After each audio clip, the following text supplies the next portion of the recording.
സാക്ഷാൽ VS അച്യുതാനന്ദനെ തോൽപ്പിച്ച പാർട്ടിയാണിത്. പാർട്ടിയുമായി തുടർച്ചയായി കലഹിച്ച VSന് വേണ്ടി തെരുവിലിറങ്ങിയ ജനക്കൂട്ടത്തിന് ആ പാർട്ടിയെ തിരുത്താനായില്ലായിരുന്നുവെങ്കിൽ ചരിത്രത്തിലെ ഏറ്റവും വലിയ പാർട്ടി വിരുദ്ധതയുടെ തൂവൽ ആ ചരിത്ര പുരുഷന്റെ തലയിലും ചാർത്തപ്പെടുമായിരുന്നു.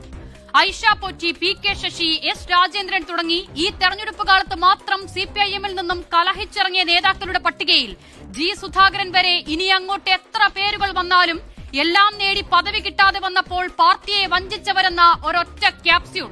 പക്ഷേ KB തോമസ് മുതൽ കേരള കോൺഗ്രസ് M വരെ മറുവശത്ത് പട്ടിക എത്ര നീണ്ടാലും അതൊരു പ്രത്യേകതരം ജനാധിപത്യ പോരാട്ടം. ആലപ്പുഴ പാർട്ടിയിലെ ജീവിച്ചിരിക്കുന്ന ഏക അടിയന്തരാവസ്ഥാ വിരുദ്ധ പോരാളിയാണ്. പക്ഷേ അടിയന്തരാവസ്ഥയുടെ 50ാം വാർഷികത്തിൽ ക്ഷണക്കത്ത് പോലുമില്ല. അടിയന്തരാവസ്ഥാ വിരുദ്ധ പോരാട്ടത്തിന്റെ അട്ടിപ്പേർ അവകാശം ചിലർക്ക് മാത്രമോ എന്ന് അദ്ദേഹം കടത്തി ചോദിക്കാത്തത് ഭാഗ്യം. സ്ഥാനമാനങ്ങൾ ചോദിച്ചതിനല്ല, പരിഗണന ചോദിച്ചതിന്റെ പേരിലാണ് 63 വർഷത്തെ പാർട്ടി പ്രവർത്തന പാരമ്പര്യമുള്ള ഒരാൾ ഇന്നലത്തെ മഴയത്ത് കുരുത്ത സൈബർ പോരാളികളുടെ ട്രോൾ മെറ്റീരിയലായി മാറുന്നത്. പാർട്ടി അവഹേളിച്ചുവെന്ന് ചിന്തിക്കുകയല്ല EP ജയരാജൻ സഖാവെ, പാർട്ടി അവഗണിക്കുന്നുവെന്ന് ഒളിഞ്ഞും തെളിഞ്ഞും ആവർത്തിച്ചു പറഞ്ഞു പലതവണ. താങ്കൾ ഉൾപ്പെടെ ആരും അത് കേട്ടില്ലെങ്കിൽ ആരുടെ കുഴപ്പമാണത്? G സുധാകരൻ മാത്രമോ?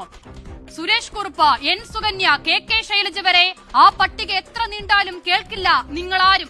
KK ശൈലജയിലൂടെ കേരളത്തിനൊരു വനിതാ മുഖ്യമന്ത്രി എന്ന് നാട് ആഗ്രഹിക്കുന്നിടത്ത് ശൈലജയെ നിയമസഭയിൽ പോലും എത്തിക്കാതിരിക്കാനുള്ള കുബുദ്ധിക്കെതിരെ ഒരു നേർത്ത ശബ്ദം പോലും ഉയരാത്തത്, മറിച്ചൊരു ചോദ്യം ചോദിച്ചാൽ ചാർത്തി കിട്ടുന്ന പാർട്ടി വിരുദ്ധതയുടെ പട്ടം, സൈബറിടത്തിലെ കേട്ടാലർക്കുന്ന ഭാഷയിലെ അവഹേളനം, ഇതൊക്കെ പേടിച്ചിട്ടാകണം.